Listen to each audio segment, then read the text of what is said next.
Il y a deux façons rapides et gratuites de soutenir ma chaîne YouTube. La première, c'est de laisser un pouce bleu si la vidéo te plaît. La deuxième, c'est de regarder une publicité gratuitement sur ma page Utip dont le lien est en description. Merci à tous. Salut les devins, c'est Saikyo. Voici ma review de l'épisode numéro 14 de l'anime promotionnel Super Dragon Ball Heroes. Il est sorti aujourd'hui, je vous proposerai bien sûr une vidéo avec la preview et la date approximative et la date dès qu'on l'aura de l'épisode numéro 15. Pour aujourd'hui, on se parle du 14. Et cet épisode-là, vous allez voir que je vais avoir un avis assez négatif sur l'épisode. Alors, je pense que je dois vous dire deux choses. La première chose, c'est que si tu prends l'épisode tel quel, que tu le montres à quelqu'un qui ne connaît pas Dragon Ball Heroes, tu dis tiens, regarde, il y a cette série en ce moment-là, peut-être que ça te dit de la regarder en attendant qu'il y ait quelque chose à se mettre sous la dent sur Dragon Ball Super ou quoi, ben la personne elle risque de se dire ah c'est cool cet animé-là, bon c'est pas du niveau de Super mais je vais regarder, tu vois. L'épisode en soi, si tu le sors de son contexte, il est pas mal. Par contre, les devins, là où je commence à avoir des problèmes, c'est parce qu'on n'est pas con non plus. On a un cerveau, on a quand même vu pas mal de choses sur Dragon Ball, on l'a pas découvert hier non plus, vous voyez ce que je veux dire? Donc on connaît Dragon Ball comment ça marche, et là il y a de quoi être pas content. Alors c'est un animé promotionnel, j'ai jamais fixé de grosses attentes sur cet animé-là, mais malgré tout on reste des humains, et on a tous des goûts et des avis à partager, et j'ai le mien à vous partager aujourd'hui. Il y a beaucoup de choses qui font que je suis pas content après le visionnage de cet épisode-là, particulièrement sur l'Ultra Instinct, mais pas que. Déjà, sur les basiques, sur la partie visuelle, on est revenu sur les épisodes un petit peu bas de gamme de Dragon Ball Heroes. C'est pas moche à voir, hein, attention, c'est pas du tout du niveau de l'épisode 5 de DBS ou quoi, ils ont quand même appris de leurs erreurs de 2015 et compagnie. Mais malgré tout, on reste dans du bas de gamme. Visuellement, donc ça veut dire les dessins, l'animation, mais surtout par-dessus tout la réalisation. Sur la partie sonore, ça sera un bon point. Comme dans à peu près tous les épisodes de Heroes, j'ai trouvé que toutes les musiques étaient bien placées, qu'elles étaient bien choisies, qu'elles étaient sur le bon ton, qu'elles ne dénaturaient pas les scènes, au contraire qu'elles les appuyaient. Et les musiques, eh bien j'applaudis toujours parce que dans cet animé-là, ils arrivent à me satisfaire. Ensuite, les devins, dans l'épisode numéro 13, avec l'animation de Shida et tout ça, on n'avait que de l'action, on n'avait pas d'histoire, et on était en train de se dire que ça faisait un bon moment qu'on n'avait pas d'histoire, et que bon, on arrive à accepter un épisode de Heroes s'il est super bien foutu visuellement, et on peut, ok, trancher sur l'histoire. Mais par contre, là, les devins aujourd'hui, on avait un tout petit peu plus d'histoire, mais pas grand-chose. C'était plus des teasings d'histoire que de l'histoire en elle-même qui était déroulée dans l'épisode, donc c'était quasi proche du zéro, et visuellement c'était au rabais. Donc en fait, qu'est-ce que l'on doit apprécier concrètement dans cet épisode-là? Je ne sais pas, les devins, c'est un petit peu dommage aussi à ce niveau-là, mis à part le côté popcorn et spectacle, il n'y avait rien dans l'épisode si tu regardes bien. Et sinon, avant d'en arriver à l'Ultra Instinct, parce que c'était à la fin de l'épisode, vite fait, on va passer en revue un petit peu ce qu'il y a eu avant. Alors avant ça, tu as du Goku contre du Hearts, c'était du banal, du basique, c'était en dessous de ce qu'on a eu la semaine dernière. Donc ok, c'était pour nous replacer dans le contexte, mais bon voilà, sans plus. Ensuite, on a eu la phase avec Kamuren qui devient un petit peu le centre justement de l'histoire, c'est même pas de l'histoire, c'est du cœur de l'action plutôt. L'action était sur Ahatsu, elle est en train de se recentrer sur Kamuren, c'est plutôt ça. Je peux pas réellement appeler ça du scénario, j'appellerais ça plutôt le déroulement du combat quoi. Donc Kamuren qui se fait défoncer par Piccolo et C17. Piccolo et C17, là je salue, là je suis content, là c'était bien foutu. Les deux étaient bien mis en avant, la musique qui les accompagnait était bien, il y avait une petite ambiance collaboration du tournoi du pouvoir, en même temps le tournoi du pouvoir c'était un gâchis, parce qu'on n'a pas eu de collab entre Piccolo et C17, mais on l'a ici, elle était bien mise en avant. Il y avait, bon ça n'a pas duré 15 minutes, mais au moins on a eu un petit peu à se mettre sous la dent comparé aux précédents épisodes où ça allait très très vite, il y avait des plans très cool, dignes d'être des fonds d'écran comme j'ai pu le dire, mais c'était bref, là quand même on a vu les deux en action jusqu'à ce qu'ils poussent Kamuren dans ses derniers retranchements. Après, c'est toujours pareil, par rapport au niveau de puissance, Kamuren il a fallu pousser un Vegeta Blue niveau Shinka, tandis que là, un C17 et un Piccolo suffisent, donc voilà, ça veut rien dire, je suis absolument sûr et certain, peut-être que vous allez pas être d'accord, mais en tout cas c'est mon avis et j'en suis assez certain, que Vegeta SSJ Blue Evolution ou SSJ Blue Shinka peut se prendre à lui tout seul C17 et Piccolo sans trop de difficultés. Donc ça vous montre qu'il y a un déséquilibre dans le niveau de puissance du Heroes, mais comme je le dis à chaque fois, ça c'est pas très grave, enfin si c'est grave dans le fond, mais c'est pas très grave parce qu'on sait comment marche cet animé promotionnel, il veut mettre en avant les prochaines cartes à vendre et à trouver dans le jeu, etc. Bon, ça on a compris. Donc la phase avec Piccolo C17, je valide, ça pousse Kamuren dans ses derniers retranchements, Kamuren qui se met à se fissurer, se craqueler bizarrement, donc il va falloir soit qu'il crève, soit qu'on passe à autre chose. Ahatsu l'aide avec les graines de l'univers, comme d'hab, mais bon, pourquoi pas. Les graines de l'univers font leur effet et ça en fait ressortir un Kamuren gigantesque, je vous l'avais déjà montré dans ma vidéo de récap des news de la Jump Victory Carnival. Alors plusieurs choses à vous dire là-dessus. La première, c'est qu'on a eu droit à une réaction de la part de Gata et Zamasu par rapport aux graines de l'univers. Donc ça nous montre que, tout comme dans l'arc Zamasu Goku Black, eh bien Gata et Zamasu ici, c'est lié au groupe de Ahatsu de manière assez opportuniste et non pas de manière très calculée. D'ailleurs, c'est un petit peu le problème de beaucoup de méchants dans Dragon Ball Super, c'est le manque de calcul derrière leurs opérations, à voir avec Moro.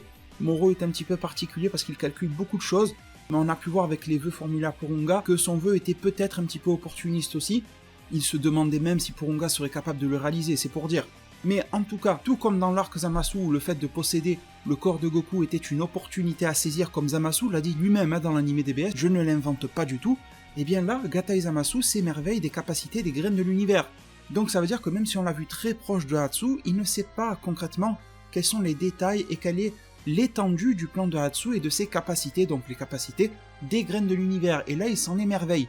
Donc j'espère, et on est en droit d'attendre les devins, que Gata et Zamasu, qui lui a toujours cette volonté de créer un petit peu son empire à sa manière, ça, en tout cas un monde, de façonner un multivers, et même tous les multivers, toutes les timelines à sa manière, selon ses moindres désirs de justice et de je ne sais quoi, et bien de vouloir mettre la main sur les graines de l'univers. D'ailleurs, je vous rappelle que les graines de l'univers sont censées pouvoir à la fin créer un univers. C'est Ahatsu qui veut s'en servir, soi-disant il veut s'en servir pour tuer les Zeno, c'est un peu bizarre, on a du mal à faire le lien. Je vous avais proposé une théorie dans laquelle Zeno pourrait être emprisonné dans le nouvel univers de Ahatsu, comme ça, à l'intérieur de celui-ci, Zeno n'aurait aucun pouvoir, vu que ce n'est pas son univers à lui, mais celui de Ahatsu. Eh bien, on pourrait aller encore plus loin que cette idée-là, ça serait même complémentaire, avec un Gata et Zamasu qui va vouloir s'approprier l'idée. Gata et Zamasu va se dire, dans ce monde, je n'ai pas réussi, il s'est fait défoncer la gueule à la première fois, eh bien, puisque je n'arrive pas à façonner ce monde, je vais en créer un tout nouveau, grâce aux graines de l'univers, dans lequel je régnerai, appliquerai ma propre justice, Zeno, le Daishinkan et qui vous voulez, ne pourront pas venir m'y faire du mal parce que ça sera moi l'être suprême dans cet univers-là, avec tous les droits. Si quelqu'un s'approche de moi, j'aurai juste à claquer des doigts et il sera complètement effacé, un petit peu comme un Thanos ou un Zeno serait capable de le faire. Je pense que c'est un plan qui ravirait tout à fait Zamasu, il pourrait y créer ses propres mortels, enfin voilà, il se ferait un Les Sims version Dragon Ball, tu vois le type, donc je pense que ça pourrait lui aller, et en plus ça créerait justement un conflit entre Ahatsu et Gata et Zamasu, avec un Kamuren qui est en train de se déchaîner, et un Fyu qui surveille tout ça de loin dont on ne sait pas le plan final. Sans oublier la bande des héros et tous les cinglés qui tournent dans le coin, comme le Kamba, comme le Metal Cooler. Vous voyez qu'avec Gata et Zamasu qui fourrait son nez dans le truc et qui prendrait la situation en reverse, ça pourrait déstabiliser les choses dans l'histoire, mais dans le bon sens du terme pour nous spectateurs de cet animé-là. Alors l'autre chose à vous dire, c'est que la confrontation Vegeta Blue avec Piccolo, avec Trunks, avec C17, face à ce Giga Kamuren, je sais pas trop comment il s'appelle pour le moment, eh bien elle était vraiment basique, c'est le monstre géant, on a beau l'attaquer, ça ne sert à rien. D'ailleurs, pour ceux qui sont là sur ma chaîne YouTube depuis les tout débuts, vous vous rappelez, je vous ai dit que quand ils font dans Dragon Ball, vous prenez tout Dragon Ball, les animés en particulier, les films, GT, tout ce que tu veux, super, dès qu'ils font là ces petites pastilles de ki à la con qu'ils envoient en mode mitraillette, ça veut dire qu'ils vont se faire défoncer. Vous pouvez remater Vegeta contre Cell, contre Ishenron dans Dragon Ball GT, partout, c'est toujours comme ça quand la bande des alliés le fait sur un méchant, ça ne marche jamais, et ils se prennent une claque par la suite. Par contre, quand le méchant le fait, ça marche plutôt bien. Et bien évidemment, la règle a encore fonctionné une fois dans Dragon Ball, ça n'a pas marché. On est un petit peu sur le monstre classique énorme, avec un ki énorme, qu'on ne peut pas atteindre. Vegeta est fini avec le bras à moitié défoncé. Bon, c'est du basique, ça va très vite. Je pense que Kamuren aura réellement un rôle à jouer dans l'épisode 15, plus que dans ce 14. Là, c'était plus une amorce de sa nouvelle version. Ensuite, voilà, là où j'en deviens vraiment beaucoup moins content, c'est sur Son Goku. Alors j'ai beaucoup aimé le Goku qui s'interpose pour sauver ses amis, même si c'était pas très bien dessiné sur le plan, là, le plan sur le visage de Goku, mais on le voit, il est en train de forcer vraiment, là il se pousse dans ses derniers retranchements, mais bon, il a beaucoup combattu face à Ahatsu, ça a été difficile, voilà, il y a eu beaucoup de choses qui se sont passées avant, il est à court d'énergie, Kamuren est surpuissant, il est surénervé, tout ce que tu veux, il finit quand même par le mettre entre ses deux mains et commencer un petit peu à le broyer. Et c'est là qu'on en arrive à la fin de l'épisode, mais c'est là, dans ces quelques secondes, où j'ai été réellement déçu. Alors bien évidemment, ce que je vais dire, c'est sous réserve de ce qu'ils vont faire de Goku Ultra Instinct dans l'épisode numéro 15. J'espère vraiment que l'épisode numéro 15 va donner tort à tout ce que je vais vous dire maintenant, mais déjà je peux constater qu'il y a beaucoup de choses décevantes. Je constate déjà une première chose avec cet épisode-là, c'est que l'Ultra Instinct en arrive vers une impasse. Cette impasse-là, elle est liée à deux choses. Au fait que l'anime Dragon Ball Super ne se poursuit pas en ce moment, et du coup, on n'a pas eu d'évolution de l'Ultra Instinct, on n'a pas eu Goku qui apprend à le maîtriser à volonté, tout ça. Je dirais même 3 choses, le film Dragon Ball Super Broly qui a rétro-pédalé en faisant que du Blue et en nous sortant Gogeta pour ne pas avoir recours à l'Ultra Instinct, et également le manga DBS qui aurait pu aider l'anime Super Dragon Ball Heroes à se baser sur de l'officiel pour faire quelque chose, mais le problème c'est que ce manga-là nous propose un adversaire qui absorbe l'énergie. C'est un manga dans lequel Goku au début de l'arc nous dit ne pas pouvoir réutiliser l'Ultra Instinct comme à la fin de l'anime DBS, et pour le moment, mis à part du Blue ou un petit peu évolué, on n'a rien de mieux et on a un Vegeta qui file vers Yardra pour y apprendre tout type de technique ou de je ne sais quoi exotique. On en parlera d'ailleurs dans une autre vidéo. Ce que je veux vous dire, c'est que l'Ultra Instinct en est resté de manière canon au même stade que à l'épisode 131 de Dragon Ball Super. Une technique, une forme, une transformation, vous appelez ça comme vous voulez, qui se manifeste uniquement quand tu dois briser ta coquille, quand tu dois frôler la mort, quand tu as quelque chose de très important à défendre et que tes propres techniques, tes propres capacités n'ont pas suffi, ça se déclenche d'une manière un petit peu inconnue, sans savoir comment et pourquoi. Et le problème, les devins, c'est que ça c'est bien de le faire une fois de temps en temps, mais Heroes est en train de nous le proposer une fois toutes les 3 semaines, et là ça devient beaucoup trop. Surtout que c'est toujours avec le même procédé, il n'y a pas de nouveauté, et là où j'ai justement une deuxième déception, c'est pas un coup de gueule mais pas loin, c'est que Dragon Ball Heroes avait mis le pied dans la bonne direction. Rappelez-vous, quand Goku est arrivé avec la tenue du Daishinkan, on nous avait sous-entendu qu'il y avait une sorte d'apprentissage chez le Daishinkan et quelque chose comme ça, même si on n'a pas vu, et en tout cas ça avait porté ses fruits. Goku débarque en mode beau gosse avec le Daishinkan, il porte même ses vêtements, il utilise l'Ultra Instinct non maîtrisé, celui qu'il utilise là dans l'épisode numéro 14, et il l'utilise à volonté. Il l'a utilisé un petit peu comme une transformation, c'est sorti comme ça. Goku était en très bon état physique, il n'était pas aux limites de la mort, et voilà, même la situation au niveau du combat n'était pas encore trop désespérée. Je veux dire, Goku venait d'arriver tout neuf, il aurait pu tenter le Blue Kaioken, non, ça n'a pas été le cas. Ultra Instinct, voilà, j'ai envie de le faire, il le fait. Donc on était parti du principe que dans Heroes, Goku avait appris d'une certaine manière comment utiliser cette partie-là de l'Ultra Instinct, plus orientée vers la défense, à volonté. J'ai envie de dire, c'est passé où ça?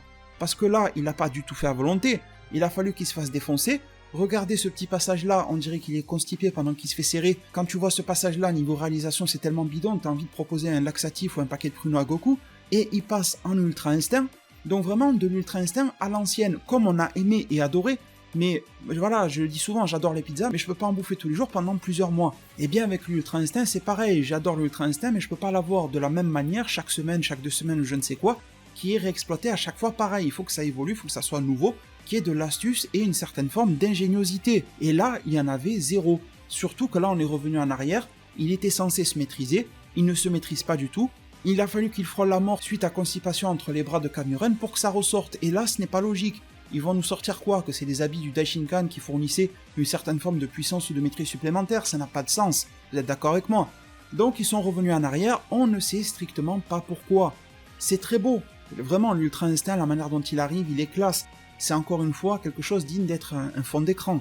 À ce niveau-là, il n'y a aucun souci, c'était peut-être même, sur ces quelques secondes-là, la partie la plus belle de l'épisode à voir à l'œil. Mais dans ce qu'elle apporte et dans ce qu'elle ose détruire, dans ce qui a été fait précédemment dans Heroes, là ce n'est pas bon du tout. Alors on a vu des extraits, je vous montre vite fait, à la Jump Victory Carnival, comme quoi il va y avoir l'Ultra Instinct maîtrisé qui va ressortir et tout ça. Donc ça c'est uniquement pour la version jeu vidéo, on ne sait pas encore si ça sera dans l'anime, mais personnellement je vous l'ai dit, je suis assez sûr que oui, d'ailleurs on verra bien ensemble quelle sera la preview de l'épisode 15, mais j'ai trouvé que c'était un très mauvais traitement de l'Ultra Instinct. C'est excusable, parce que, comme je vous l'ai dit, de manière canon, ils sont dans une impasse. C'est une voie sans issue. Ils sont arrivés, là, les mecs de la Toei, à l'entrée d'une rue qui avait l'air jolie. Il y avait des fleurs, il y avait des arbres et tout, tu vois, il y avait de la verdure. Il y avait un panneau avec le nom de la rue, tu sais, les panneaux bleus. Il y avait écrit Ultra Instinct, ils sont allés dedans comme des cinglés, sauf qu'ils ont oublié de lire que c'était sans issue. Et là, ils sont arrivés au bout, et ils tournent en rond, tu sais, au bout des sans issues, souvent, il y a un petit rond-point. Et là, ils sont en train de tourner en rond autour, parce que, voilà, je peux les comprendre, mais de l'autre côté, quand tu as réussi à te sortir par une petite ruelle détournée de cette voie sans issue, c'était donc la version Daishinkan qui se maîtrisait un petit peu, pourquoi tu ne poursuis pas? Pourquoi est-ce que tu reviens en arrière et tu te remets à tourner autour du même rond-point? Donc voilà, ça serait un petit peu ce semi-coup de gueule de cette vidéo-là. Malgré tout, je vous l'ai dit en début de vidéo, si tu montres cet épisode-là à quelqu'un qui ne connaît pas trop Heroes ou quoi, il va trouver ça sympa, ça va sûrement lui donner envie de voir la série, mais une fois qu'il aura vu la série, il risque d'avoir le même avis que moi, en se disant qu'il y avait de bonnes choses proposées, et qu'on est revenu en arrière sur la proposition. Du coup les devins, vous me direz en zone commentaire tout ce que vous pensez de cet épisode-là. Vous savez que c'est assez rare, j'adore Dragon Ball, donc voilà, je le consomme assez facilement, c'est assez rare que je sois négatif par rapport à du Dragon Ball, mais là, C'est clairement ce que j'ai ressenti, et vous savez aussi une deuxième chose, c'est que je ne vous cache absolument jamais ce que je peux ressentir quand je vous propose mes avis, mes reviews ou autres sur ma chaîne YouTube, et je pense vraiment que c'est le plus important. Merci infiniment pour tout votre soutien, ma page Utip se trouve en description, vous voyez le lien qui est affiché à l'écran, le pouce bleu également si vous êtes d'accord avec moi, si la vidéo vous a plu de manière générale. Peut-être que tu n'es pas d'accord mais que la vidéo t'a plu malgré tout, et que tu as trouvé que les arguments que je pouvais développer étaient intéressants pour créer un débat dans la zone commentaire. Si c'est le cas, n'hésite pas à liker, si tu n'as pas aimé, tu es libre de mettre un pouce rouge vers le bas, il n'y a vraiment aucun souci, tout se fait en liberté ici. Également, viens me proposer ton avis en commentaire dans le respect, je serai là pour t'y lire, et sûrement pour t'y répondre. Merci infiniment pour tout votre soutien, et à plus pour de prochains arts divinatoires.